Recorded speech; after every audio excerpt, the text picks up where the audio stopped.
बिस्मिल्लाहिर्रहमानिर्रहीम। अज़ीज़ तलबा व तालिबात, अस्सलाम वालेकुम। उम्मीद है आप सब खैरियत से होंगे। जमात सोम हम लोग आज शुरू कर रहे हैं उर्दू आपका, और उर्दू में हम लोग करेंगे आपका सबक नंबर 4 ईमानदारी का इनाम जी, और ये सफ़ा नंबर 15 पर है। अब हम आपको इसकी रीडिंग करवाते हैं। पुराने ज़माने की बात है कि किसी गांव में रहीम नामी एक गरीब किसान रहता था। पुराने वक्तों में, पुराने ज़माने में एक गांव था जहां पर एक रहीम नाम का आदमी था जो कि किसान था और बहुत गरीब था। उसके पास अपनी ज़मीन नहीं थी, बल्कि वो चौधरी की ज़मीनों पर काम करता था। वो किसान जो है खुद तो अपनी किसी भी ज़मीन का मालिक नहीं था, लेकिन चौधरी साहब जो हैं उनकी ज़मीनों पर जो है वो काम करता था। तो उस दौर में जो चौधरी वगैरह हुआ करते थे, उनकी कुछ ज़मीनें होती थी जिन पर जो किसान वगैरह काम करते थे और उसका मुआवजा लेते थे। रहीम बहुत नेक दिल और ईमानदार था, यानी कि बहुत अच्छे दिल का मालिक था और बहुत ज़्यादा ईमानदार था। किसी की कोई भी अमानत उसके पास होती तो वो उसे लुटा दिया करता था। एक दिन मामूल के मुताबिक सुबह सवेरे खेतों में हल चलाने जा रहा था। एक दिन हस्बे मामूल रोज़ाना की तरह जो है वो सुबह सवेरे अपने खेतों में हल चलाने जा रहा था कि रास्ते में उसे एक थैली नज़र आई। रास्ते में उसकी नज़र एक थैली पर पड़ी। उसने इधर उधर देखकर थैली उठा ली। उसने थैली को खोल कर देखा तो वो अशरफियों से भरी हुई थी। किसान थैली लेकर खेतों के बजाय घर वापस आ गया। अब किसान ने जो है वो थैली ली और खेतों में जाने के बजाय जो है वो वापस अपने घर आया और अपनी बीवी को सारा किस्सा सुना दिया। जब उसकी बीवी को ये मालूम हुआ कि इस थैली में अशरफियाँ हैं तो उसके दिल में लालच आ गया। अब उसकी जो बीवी थी, जब उसको ये पता चला कि उसकी उस थैली में जो है वो ढेर सारी अशरफियाँ मौजूद हैं, तो उसके दिल में जो है वो लालच भरा है। उसने अपने शोहर से कहा, हम ये थैली रख लेते हैं और फ़ौरन यहाँ से चले जाते हैं। फिर उसने अपने शोहर से कहा कि ये थैली जो है ये हम रख लेते हैं और फ़ौरन जो है वो यहाँ से निकल जाते हैं, यानी कि ये गाँव जो है हम छोड़ जाते हैं। शहर जाकर हम अपना बड़ा सा घर बनाएंगे और इसमें आराम से रहेंगे। शहर में जाकर हम अपना बड़ा घर बना देंगे और आराम से हम उस घर में सुकून से रहेंगे। बीवी के कहने के बावजूद किसान लालच में ना आया और कहने लगा, नहीं मैं ऐसा नहीं कर सकता। बीवी के कहने के बावजूद किसान जो है वो उसके लालच में नहीं आया और उससे कहने लगा, मैं ऐसा हरगिज़ नहीं करूँगा। मैं इस थैली के मालिक को ढूंढ कर अशरफियाँ जो है वो उसको पहुँचा दूँगा। ये थैली तुम्हें रास्ते में मिली है, तुमने कोई चोरी तो नहीं की। अब बीवी जो है वो इस बात पर बज़िद हो गई और वो कहने लगी कि ये जो थैली थी ये तो तुम्हें रास्ते से मिली है, तुमने थोड़ी चोरी की है। उसकी बीवी उस थैली के रखने के लिए जवाज़ जो है वो पेश कर रही थी, यानी कि वो ये वजह उसे पेश कर रही थी कि ये थैली जो है वो तुम उसे हर हाल में रखो। मगर किसान ने बीवी की बात ना मानी और थैली लेकर बाहर की तरफ चल पड़ा। अब किसान ने जो है उसकी बीवी की बात हरगिज़ नहीं मानी और उसने वो थैली पकड़ी और निकल पड़ा। रास्ते में उसे गाँव का चौधरी मिला। अब रास्ते में जो है वो उसे गाँव का एक चौधरी मिल गया और वो किसान से पूछने लगा, तुम इस वक्त खेतों में काम करने के बजाय यहाँ नज़र आ रहे हो, खैरियत तो है? अब चौधरी जब उसे मिला जो कि ज़मीनों का मालिक था, तो उसने पूछा कि तुम खेतों में काम करने के बजाय तुम यहाँ हो, खैरियत तो है कि तुम यहाँ पर क्यों फिर रहे हो? किसान ने तमाम वाक़या गांव के चौधरी को बताया और कहा कि मैं इस थैली के मालिक को ढूंढ रहा हूँ। अब किसान ने जितना भी वाक़या था वो सारे के सारा गांव के चौधरी को बताया और कहा कि मैं ये जो थैली का मालिक है मैं उसे ढूंढ रहा हूँ ताकि उसकी अमानत जो है मैं उस तक पहुँचा दूँ। उसकी बात सुनकर चौधरी मुस्कुराया और बोला, ये थैली तुम्हारा इनाम है। अब जब चौधरी ने उसकी ये बात सुनी तो वो मुस्कुराया और फ़ौरन बोला कि ये जो थैली है तुम्हारा इनाम है। ये सुनकर किसान बहुत हैरान हुआ और हैरत से कहा, इनाम? मगर कैसे? चौधरी ने जवाब दिया, मैंने गांव में तुम्हारी ईमानदारी के चर्चे सुने थे, इसलिए मैंने ये थैली तुम्हारे रास्ते में रख दी। अब वो कहते हैं कि मैंने जो है वो गांव में तुम्हारी ईमानदारी के बहुत ज़्यादा चर्चे सुने थे, इसलिए मैंने ये थैली जो है वो रखी थी तुम्हारे रास्ते में कि सुबह सवेरे तुम्हारे अलावा कोई यहाँ से नहीं गुजरता, और मुझे ये भी पता था कि तुम्हारे अलावा कोई भी सुबह सवेरे यहाँ से नहीं जाता। किसान के लाख इनकार के बावजूद भी चौधरी ने वो थैली उससे ना ली। किसान ने उसे बहुत ज़्यादा जो है वो इनकार किया कि मेरी तो ये ईमानदारी थी मेरे अंदर, यानी कि ये आदत थी, तो मैं इसी जो है ये थैली हरगिज़ नहीं रख सकता। किसान खुशी खुशी घर आया। उसने कुछ अशरफियाँ गरीबों को दी, बाकी अशरफियों से अपनी ज़मीन खरीदी। लेकिन उसके लाख इनकार करने के बावजूद जब चौधरी ने उसे वो थैली वापस दे दी तो फिर किसान वो थैली लेकर खुशी खुशी अपने घर आया। कुछ अशरफियाँ उसने गरीबों को दी, बाकी अशरफियों से अपनी ज़मीन खरीदी और उस पर काश्तकार करके खुशहाल ज़िंदगी बसर करने लगा। तो बच्चों, ये था ईमानदारी का इनाम कि कभी भी ज़िंदगी में जब भी कभी हमारे नबी पाक सल्लल्लाहु अलैहि वसल्लम ने भी ईमानदारी के बारे में जो है वो दर्स दिया है, बताया है कि आप हर हाल में जो है वो ईमानदारी का मुजाहरा करें। तो इसी तरह आप भी जो है वो अपनी ज़िंदगी में ईमानदारी और नेक नियति से चलेंगे। अब हम आते हैं इसकी सरगर्मियाँ यानी कि इसकी मश्क की तरफ, जो कि सफ़ा नंबर 16 पर है। अहम अल्फाज और उनके मानी बहुत ज़्यादा ज़रूरी हैं। कुछ अल्फाज और कुछ उनके मानी जो हैं वो बहुत ज़्यादा जो है वो याद रखने और उन्हें समझना ज़रूरी है, क्योंकि इनके बगैर आप कभी भी किसी भी जो सबक है उसकी रीडिंग नहीं कर सकते। जैसे एक लफ्ज़ है लालच, हिर्स। तो लालच का जो मानी है वो हिर्स है। जवाज़, वजह, इनाम, सिला, चर्चे, शोहरत, काश्तकारी, खेती बाड़ी, खुशहाल, आसूदा। अब कहते हैं कि ये जो अल्फाज हैं इनमें से आप अपनी मर्ज़ी से कोई से 3 अल्फाज लिखें। जैसे कि मैं एक लफ्ज़ लिखती हूँ लालच और फिर उसके जुमले भी बनाएं। तो लालच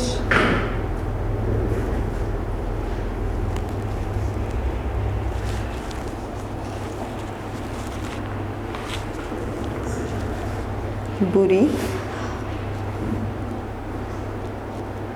लालच बुरी बला है। अब आगे आते हैं हम काश्तकारी। मेरे अब्बू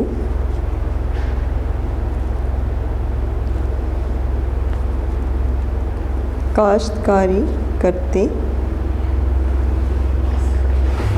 हैं। अब उसके बाद है चर्चे।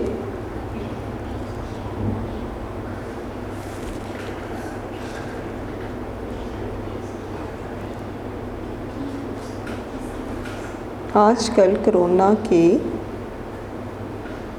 बहुत चर्चे हैं। जी, तो ये 3 अल्फाज जो हैं इनके जुमले मैंने बना दिए हैं। अब कुछ अल्फाज के जुमले जो हैं वो आप खुद भी घर बनाएंगे। अब मंदरजा से सवालात के जवाब दीजिए। किसान कैसा आदमी था? किसान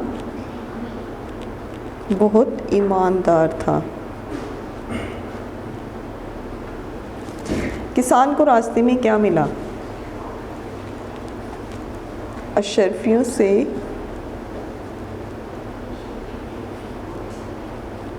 भरी हुई थैली। किसान को थैली अपने पास रखने का मशवरा किसने दिया?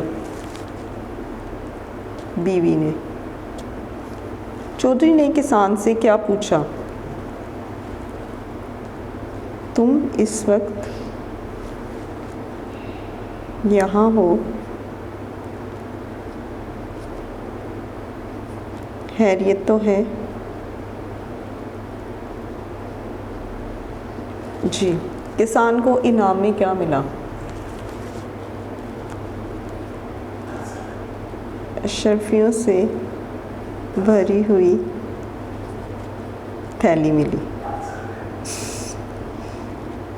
जी क्लास, तो ये थे सवालात के जवाब। अब हम आते हैं नेक्स्ट क्वेश्चन। दुरुस्त जवाब के गिर्द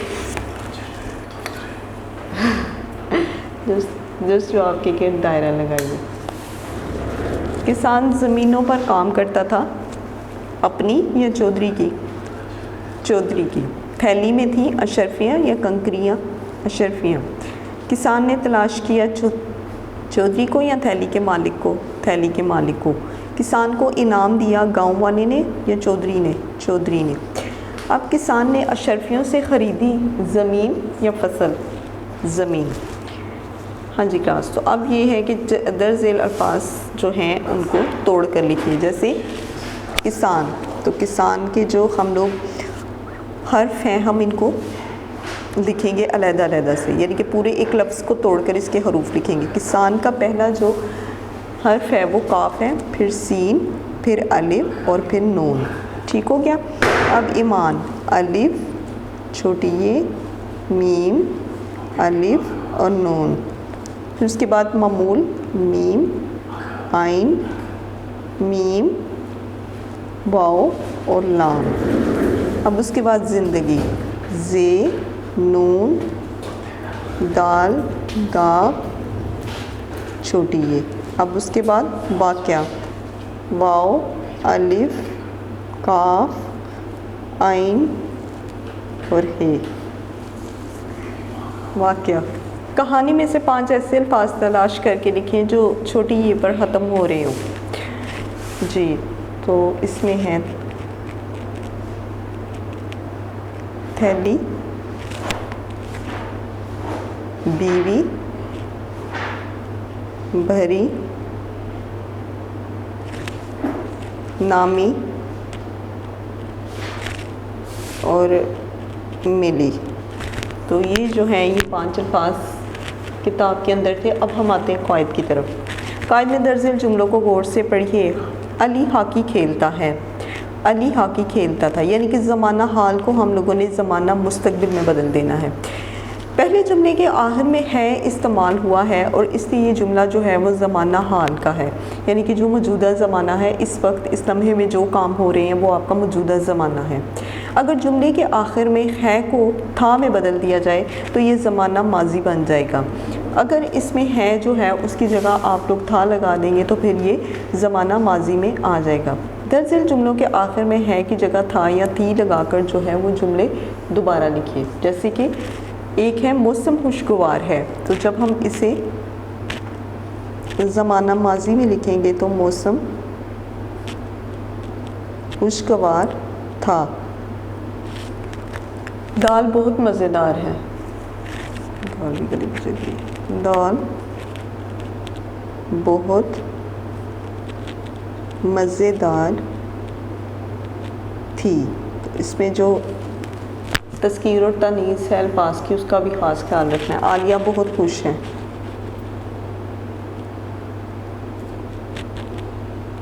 आलिया बहुत खुश थी। पानी ठंडा है। पानी ठंडा था। खालिद मसरूफ़ है। खालिद मसरूफ़ था। तो इस तरह हम लोगों ने जितने भी ज़माना हाल के जुमले हैं उसको माजी में बदल दिया था और थी का इस्तेमाल करके। अब हम आगे चलते हैं। हद कशीदा अल्फाज के मुतरादिफ लिखकर जुमले जो है वो मुकम्मल कीजिए।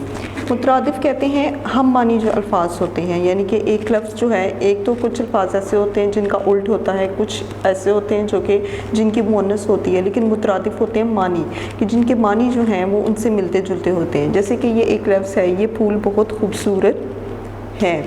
अब यहाँ पर ये फूल बहुत खूबसूरत हैं, ये फूल बहुत हसीन हैं। तो खूबसूरत का मानी जो है वो हमने हसीन कर दिया है। ठीक। कौवा काला होता है। कौवा स्याह होता है, तो हमने काला की जगह जो है वो स्याह लिख दिया। हमारा बदन अल्लाह की नेमत है। हमारा, तो हम लोगों ने किसका मानी करने को कहा है? बदन का। तो बदन की जगह हम लोग लिखेंगे जिस्म अल्लाह की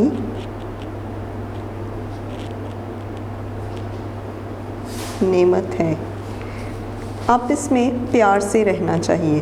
तो इसका हद कशीदा अल्फाज जो हैं उनमें से प्यार जो है ये एक लफ्ज़, इसका हम लोगों ने करना है आपस में, इसका मुतरादिफ होगा आपस में मोहब्बत से रहना चाहिए। मरीज़ का ख्याल रखना चाहिए। तो मरीज़ की जगह बीमार, इसका जो है मुतरादिफ होगा बीमार का ख्याल रखना चाहिए। जी क्लास, अब हम इसके बाद करेंगे कि सवालात की मदद से कहानी जो है वो ईमानदारी का इनाम के बारे में अपनी राय लिखिए। इसमें कुछ क्वेश्चन है। कहानी आपको कैसी लगी? कहानी हमें बहुत अच्छी लगी। फिर उसके बाद कहानी में कुल कितने किरदार थे? कहानी में कुल 3 किरदार थे। आपको कौन सा किरदार ज़्यादा अच्छा लगा? मुझे किसान का किरदार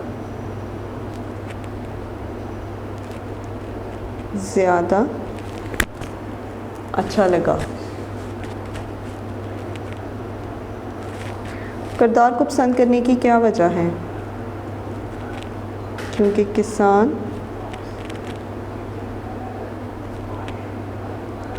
ईमानदार था, इसलिए। Answer number 5, number 2, number 3, number 4 और यहाँ पर नंबर 5। आपको कहानी का अंजाम अच्छा लगा या बुरा? कहानी का अंजाम बहुत अच्छा लगा। अब नंबर 6 पर आता है, आपने इस कहानी से क्या सबक सीखा? हमें भी ईमानदार होना चाहिए। तो जी क्लास, ये थी आपकी कहानी ईमानदारी का इनाम। इसकी जो पढ़ाई है और इसके अल्फाजमानी जो हैं ये आपको करवाए जा चुके हैं। अब आपकी अगली जो कहानी है वो देखते हैं। नंबर 5 पर है लियाकत अली ख़ान। जी, अब लियाकत अली ख़ान के बारे में पढ़ते हैं। सफ़ा नंबर 19 पर है ये लियाकत अली ख़ान। पाकिस्तान 14 अगस्त 1947 को मार्ज़ वजूद में है। पाकिस्तान 14 अगस्त 1947 को बना। लियाकत अली ख़ान पहले वज़ीर आज़म थे। पाकिस्तान के पहले वज़ीर आज़म जो हैं वो लियाकत अली ख़ान थे। आपको कायदे मिल्लत के नाम से याद किया जाता है। कायदे मिल्लत के मानी है कौम का रहनुमा। लियाकत अली ख़ान 1 अक्टूबर 1895 को भारतीय पंजाब के एक ज़िला करनाल में पैदा हुए। आपका ताल्लुक़ करनाल के एक नवाब ख़ानदान से था। तो आपका जो ताल्लुक़ है ये करनाल जगह का नाम है, तो उस जगह के एक नवाब ख़ानदान था जिससे आपका ताल्लुक़ था। आपके वालिद का नाम रुस्तम अली ख़ान था। लियाकत अली ख़ान ने करनाल के मदरसे से मैट्रिक पास किया। इसके बाद अलीगढ़ कॉलेज से FA और इलाहाबाद यूनिवर्सिटी से BA किया। अलीगढ़ कॉलेज, अलीगढ़ भी एक जगह का नाम है, भारत में थी, और वहीं से जो है वो आपने उसी कॉलेज से जो है वो FA किया। और इलाहाबाद, ये भी एक जगह का नाम है, और इलाहाबाद यूनिवर्सिटी से जो है उन्होंने BA किया। फिर आला तलीम के लिए इंग्लिस्तान यानी कि इंग्लैंड चले गए। वहाँ से 1921 ईस्वी में MA और बैरिस्ट्री यानी कि कानून की जो डिग्री थी वो हासिल की, यानी कि कानून का इम्तिहान पास किया। दौरान तलीम आपने सियासत में दिलचस्पी लेना शुरू कर दी। तलीम के दौरान जो है वो आपने सियासत में दिलचस्पी ली। 1922 ईस्वी में वतन वापस आने के बाद आपने मुस्लिम लीग में शमूलियत इख्तियार की। 1922 ईस्वी में जब आप वतन वापस आए तो आपने मुस्लिम लीग, जो कि कायदे आज़म की पार्टी थी, आपने उसमें शमूलियत इख्तियार की, यानी कि आप उसमें शामिल हो गए। 1936 ईस्वी में लियाकत अली ख़ान मुस्लिम लीग के जनरल सेक्रेटरी मुंतखब हो गए। 1936 ईस्वी में लियाकत अली ख़ान जो है वो मुस्लिम लीग के जनरल सेक्रेटरी मुंतखब हुए। आपकी मेहनत और लगन की वजह से मुस्लिम लीग बहुत कम वक्त में मुसलमानों की नुमाइंदा जमात बनकर उभरी।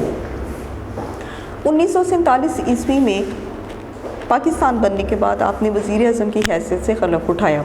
अब 1947 ईस्वी में जब पाकिस्तान बना तो लियाकत अली ख़ान वज़ीर आज़म की हैसियत से जो है उन्होंने हलफ उठाया था। पाकिस्तान की तरक्की के लिए लियाकत अली ख़ान ने बहुत मेहनत की। सनती तरक्की यानी कि फैक्ट्रियाँ वगैरह जो हैं उनकी तरक्की के लिए आपने नए कारखाने भी कायम किए, और तलीमी तरक्की के लिए भी बहुत ज़्यादा अहम जो हैं वो काम आपने किए। Sindh university Fatima Jinnah medical college, Sindh university Fatima Jinnah medical college जो कि आज भी यहाँ पर बहुत से तलबा तालिबात जो हैं वो डॉक्टरी की तालीम हासिल करते हैं, और मुख्तलिफ शहरों में बहुत से कॉलेज आप ही के दौर में कायम हुए। करारदाद पाकिस्तान की मंजूरी भी आपका एक अहम कारनामा है। करारदाद पाकिस्तान की मंजूरी जो थी वो भी लियाकत अली ख़ान का एक बहुत बड़ा काम था, जो कि पाकिस्तान की आइन साजी यानी कि पाकिस्तान के कानून बनाने में जो है वो एक संगे बुनियाद है, यानी कि पाकिस्तान के अंदर एक मुनफरिद और अलहदा कानून बनाने में जो है उसकी अपनी ही हैसियत है, उसकी असास जो है वो अपनी ही हैसियत रखती है। लियाकत अली ख़ान को 12 अक्टूबर 1951 ईस्वी को 1951 को रावलपिंडी में एक जलसा आम के दौरान जो है वो गोली मारकर शहीद कर दिया गया था। आपकी पाकिस्तान से मोहब्बत का अंदाज़ा इस बात से लगाया जा सकता है कि गोली लगने के बाद आपने जो आखिरी अल्फाज अदा किए वो ये थे कि अल्लाह पाकिस्तान की हिफाजत करे। यानी कि गोली लगने के बाद जब आप बहुत ज़्यादा अलीम थे, बीमार थे, तो उस पर भी आपकी मोहब्बत का, पाकिस्तान से मोहब्बत का अंदाज़ा ये था कि आपने उस लम्हे भी यही कहा था कि अल्लाह पाकिस्तान की, यानी कि मेरे मुल्क की हिफाजत करे। आपकी आखिरी आरामगाह मज़ार कायद के पहलू में है, यानी कि कायद-ए-आज़म मोहम्मद अली जिन्ना के मज़ार के साथ है। अब हम आते हैं इसकी सरगर्मियों की तरफ। अहम अल्फाज और उनके मानी। जी, कुछ अल्फाज और उनके मानी जो है करना बहुत ज़्यादा ज़रूरी है। जैसे एक लफ्ज़ है आला और इसका मानी है ऊंचा या ऊंची। शमूलियत, शामिल होना, लगन, शौक़, नुमाइंदा, तर्जुमान, आइन, कानून, संगे बुनियाद, असास। अहम अल्फाज का दुरुस्त इमला जो है वो लिखिए, या फिर अहम अल्फाज जो हैं उनकी इमला लिखिए। अब अहम अल्फाज में से कोई से 3 अल्फाज जो हैं वो उनका लिखा जाएगा। जैसे कि एक लफ्ज़ है आला। मेरे पास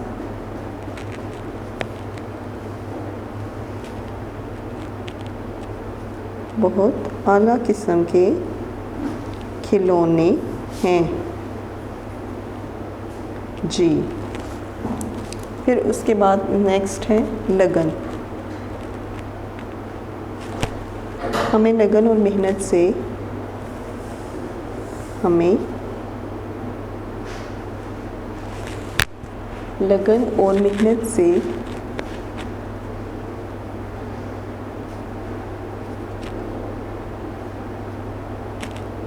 पढ़ना चाहिए।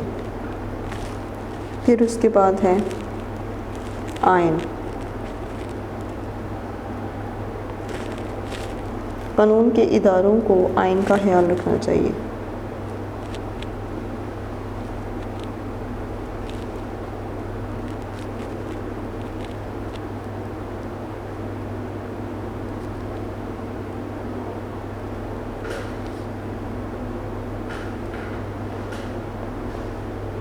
जी क्लास, तो ये कुछ अहम अल्फाज थे जिसके जुमले जो हैं वो मैंने लिख दिए हैं। अब इसके बाद हम आगे आते हैं। मुंदरजा झेल सवालात के जवाबात तहरीर कीजिए। कायदे मिल्लत के क्या मानी हैं? कौम का रहनुमा। तो कायदे मिल्लत के मानी है कौम का रहनुमा। पाकिस्तान के पहले वज़ीर आज़म का नाम क्या था?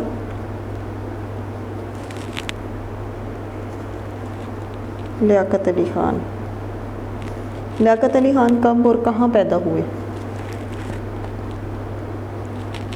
1 अक्टूबर 1895 को करनाल में। जी, ये जगह का नाम था। लियाकत अली ख़ान ने बैरिस्ट्री का इम्तिहान किस मुल्क से पास किया? इंग्लिस्तान से। लियाकत अली ख़ान को कब और कहाँ शहीद किया गया? 16 अक्टूबर 1951 ईस्वी में रावलपिंडी में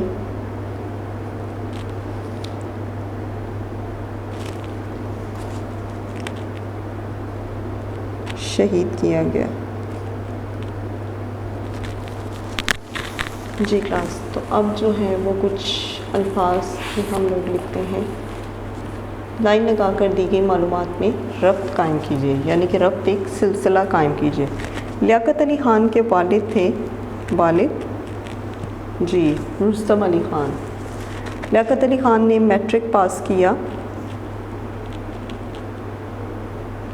करनाल के मदरसे से। मुस्लिम लीग में शामिल हुए 1922 में। गोली मारकर शहीद कर दिया गया लियाकत अली ख़ान को। आखिरी आरामगाह है मज़ार कायद के पहलू।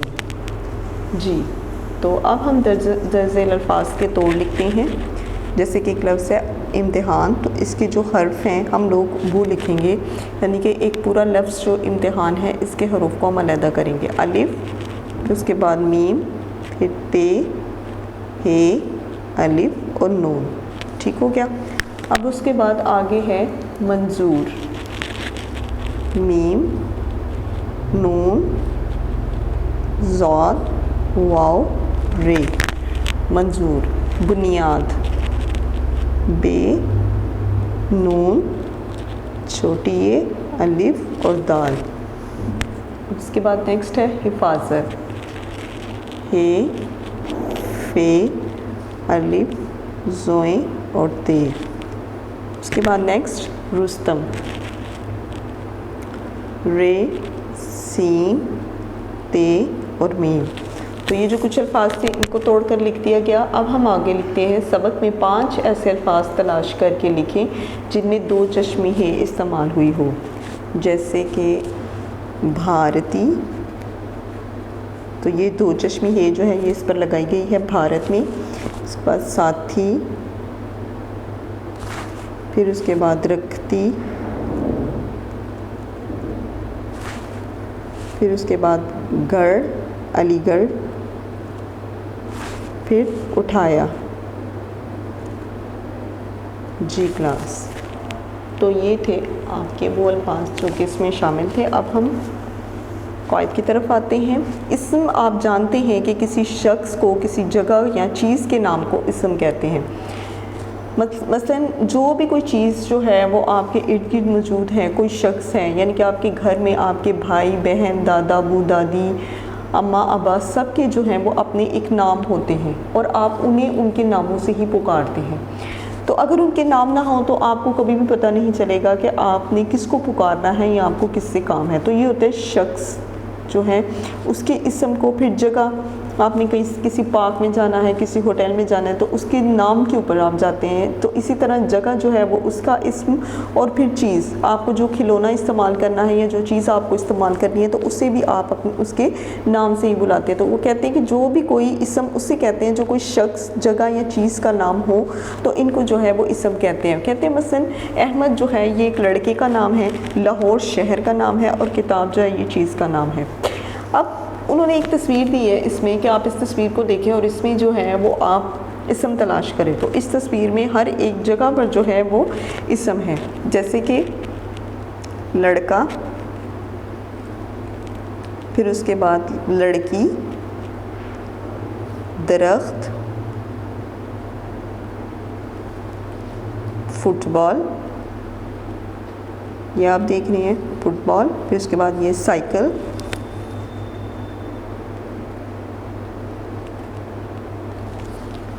फिर कुत्ता, ये भी आपको नज़र आ रहा है। फिर उसके बाद परिंदा, जी बिल्कुल इस जगह पर परिंदा नज़र आ रहा है।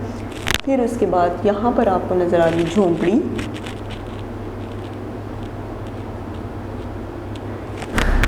फिर ज़मीन पर आपको नज़र आ रही है घास,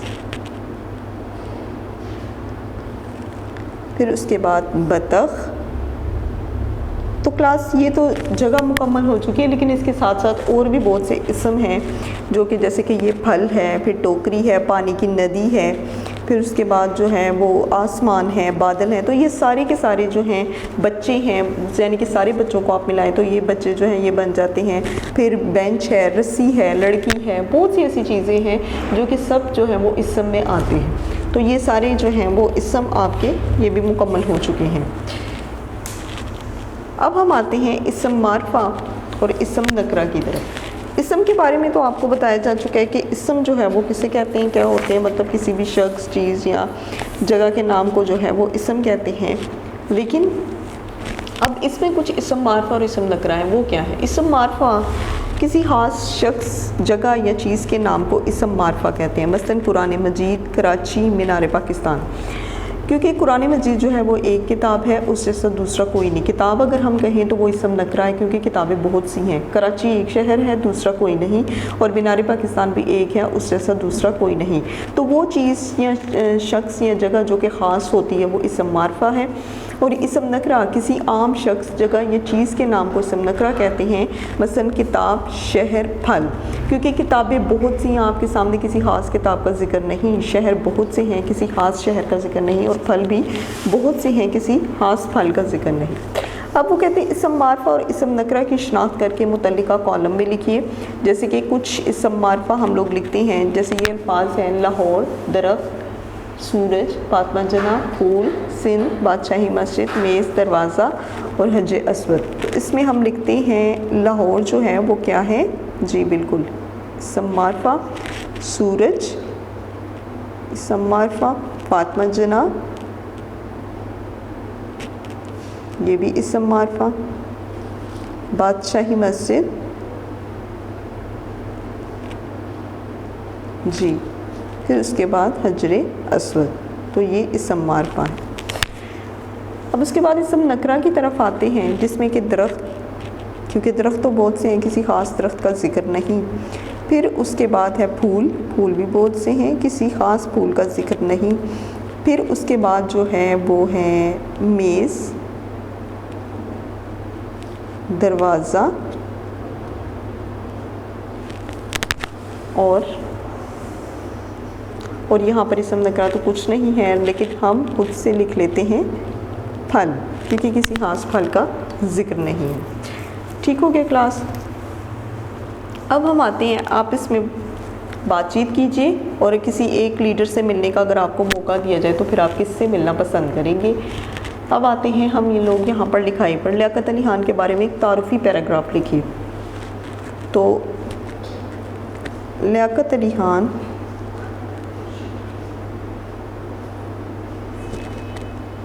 यकम अक्टूबर 1895 को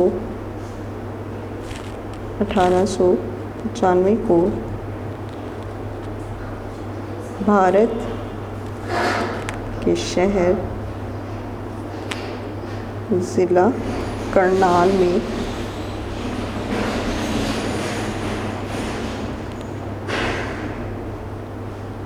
पैदा हुए। आपने करनाल मदरसे से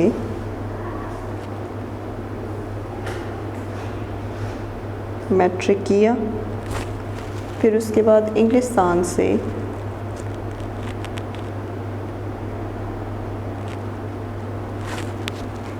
बैरिस्ट्री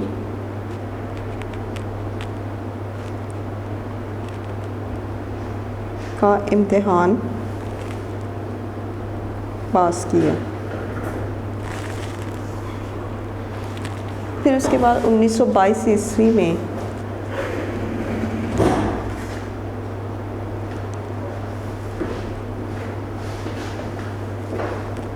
मुस्लिम लीग में शमूलियत इख्तियार की। 1947 ईस्वी में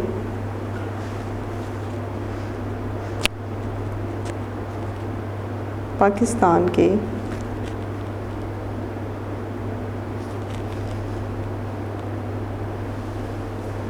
पहले वज़ीर आज़म बने। जी क्लास, तो ये थी आपका जो है वो लियाकत अली खान का सबक जो कि मुकम्मल हो चुका है। अब हम आते हैं आपके नेक्स्ट लेसन की तरफ, और वो है सबक नंबर 6, बुलबुल और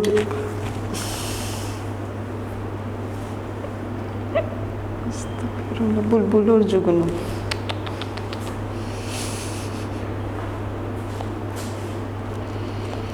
कोई हाल नहीं, तो जी क्लास, तो बुलबुल और जुगनू करते हैं हम।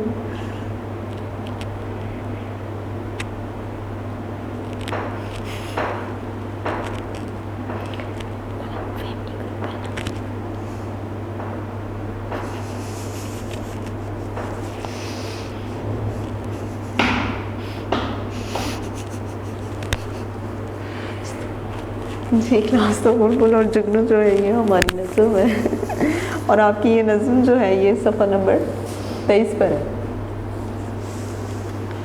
तो इसकी अब शुरू करते हैं रीडिंग।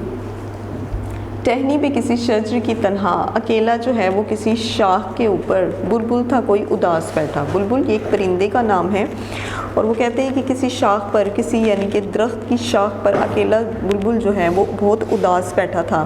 कहता था कि रात सर पर आई, कहता था कि अब जो है वो रात होने को आ गई है, उड़ने चुगने में दिन गुजारा। उड़ने चुगने में यानी कि सिर्फ अपने खाने की तलाश के लिए जो है वो मैंने अपना सारा दिन गुजार दिया। पहुँचूँ किस तरह आशियाँ तक। आशियाँ कहते हैं घर को, घोंसले को।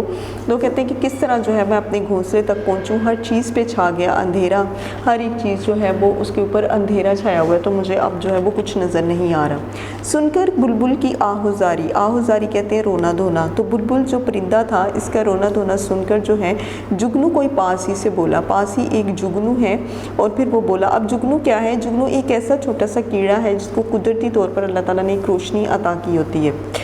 हाजिर हूँ मदद को जानो दिल से। वो कहता है कि मैं आपकी मदद के लिए जो है वो दिलो जान से जो है मैं हाजिर हूँ। आप मुझे जैसे कहीं मैं वैसा ही करता हूँ।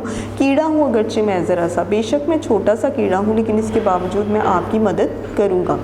क्या गम है रात है अंधेरी, कोई बात नहीं, इसमें कोई गम या परेशानी वाली बात नहीं। बेशक रात अंधेरी है, मैं राह में रोशनी करूँगा, यानी कि जहाँ जहाँ मैं जाऊँगा आप मेरे पीछे पीछे चलते आएँ। अल्लाह ने दी है मुझको मशल, तो मशल कहते हैं एक लाइट को। तो वो कहता है अल्लाह ताला ने मुझे एक रोशनी दी है, एक लाइट दी है, चमका के मुझे दिया बनाया। चमका के यानी कि उस रोशनी से अल्लाह ताला ने जो है वो मुझे एक छोटे से कीड़े से एक चिराग बना दिया है। लोग वहीं जहाँ में अच्छे, इस दौर में वही लोग जो हैं वो बहुत ज़्यादा अच्छे हैं, आते हैं जो काम दूसरों के, यानी कि जो दूसरों की मदद करते हैं।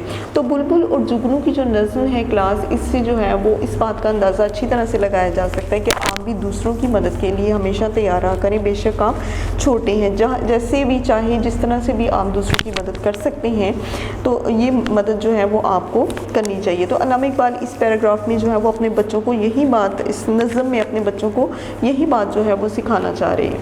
अब हम आते हैं इसकी सरगर्मियों की तरफ, यानी कि इसकी मश्क की तरफ। सरगर्मियों में जो है वो हम सबसे पहले करेंगे इसके अल्फाज मानी। उदास, परेशान, आशियाँ, घोंसला, आहुजारी, रोना धोना, गम, दुख, रोशनी, उजाला, चुगना, दाना खाना, यानी कि परिंदों के लिए ये जो है ना लफ्ज़ इस्तेमाल होता है चुगना। अब अहम अल्फाज का दुरुस्त इमला सीखिए। अहम अल्फाज में से कोई से 3 लफ्ज़ों को अपने जुमलों में इस्तेमाल कीजिए। जैसे एक लफ्ज़ है उदास।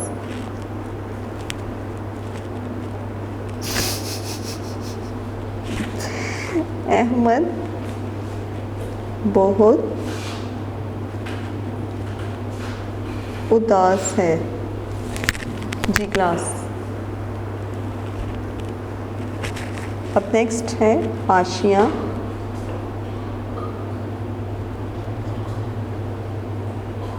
परिंदे दरख्तों पर अपना आशियाँ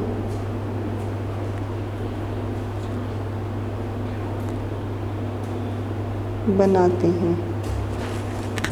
फिर उसके बाद है रोशनी।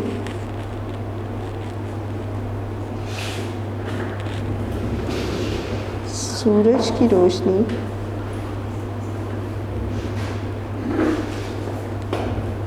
मुझे हरारत देती है। मंदरजा झैल सवालात के जवाबात लिखिए। बुलबुल ने सारा दिन कैसे गुजारा? उड़ने चुगने में। बुलबुल क्यों उदास था?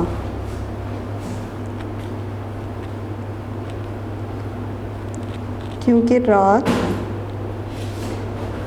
बहुत हो चुकी थी या अंधेरा हो गया था। फिर उसके बाद बुलबुल की मदद को कौन आया?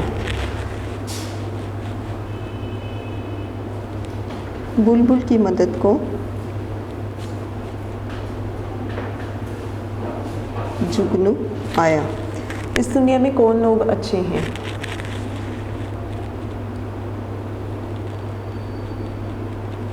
जो दूसरों के काम आते हैं।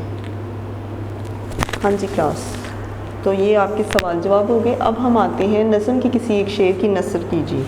जैसे कि हम लोग पहले शेर की कर लेते हैं कि टहनी पे किसी शजर की तन्हा बुलबुल था कोई उदास बैठा। तो हम इसकी नस्र करते हैं कि किसी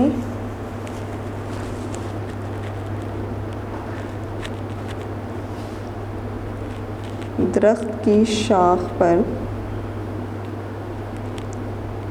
एक बुलबुल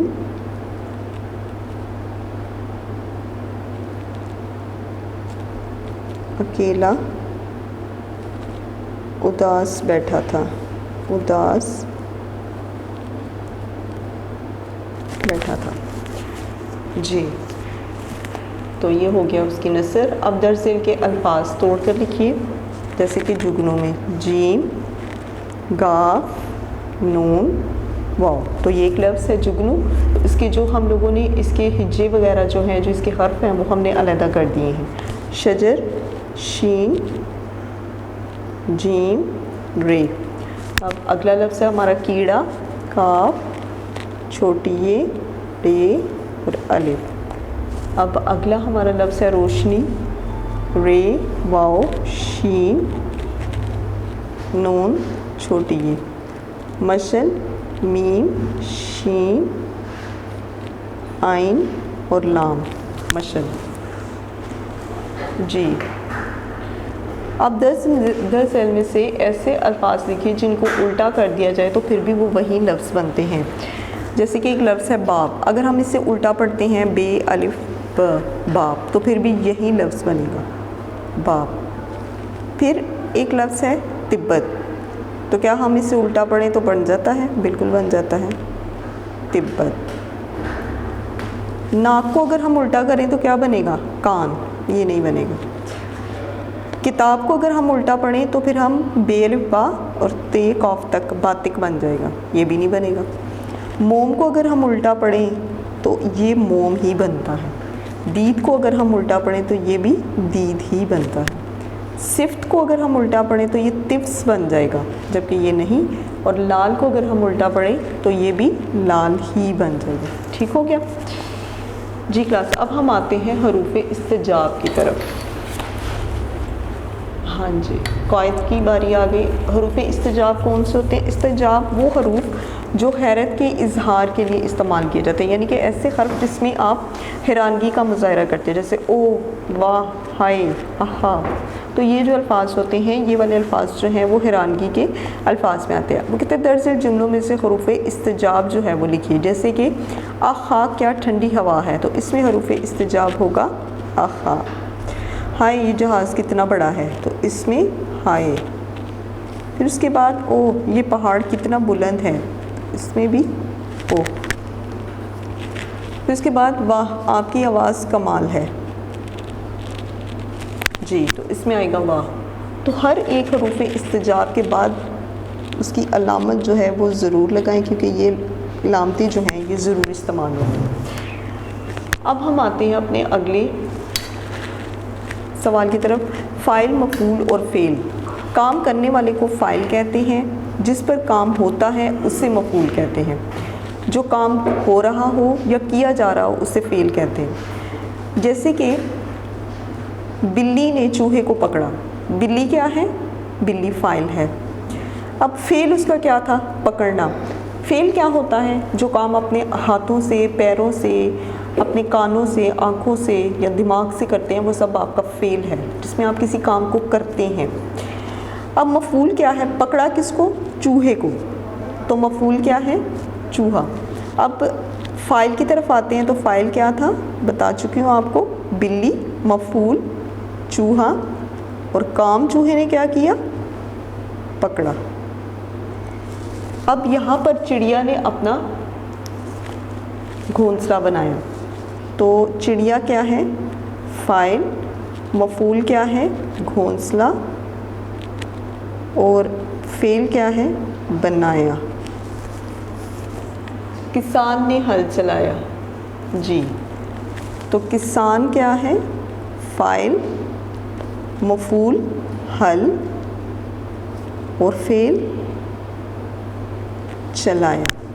अब नूर ने खाना खाया, तो नूर क्या है? फ़ाइल, मफ़ूल खाना, और फ़ेल क्या है? खाया। तो ये जो है ये आपकी कहानी नज़्म जो है ये मुकम्मल हो चुकी है। इसमें हम एक क्वेश्चन करेंगे जो कि है आपकी लिखाई कि दूसरों की मदद के फ़ायदे जो हैं वो पैराग्राफ की सूरत में लिखिए। दूसरों की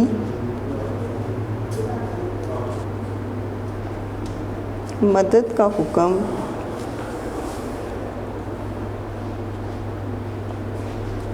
अल्लाह ताला ने दिया है। इस तरह आपके अंदर मदद का जज्बा पैदा होता है।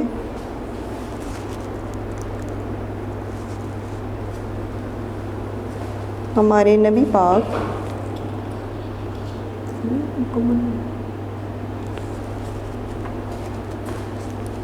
सल्लल्लाहु अलैहि वसल्लम ने भी मदद करने का हुक्म दिया है।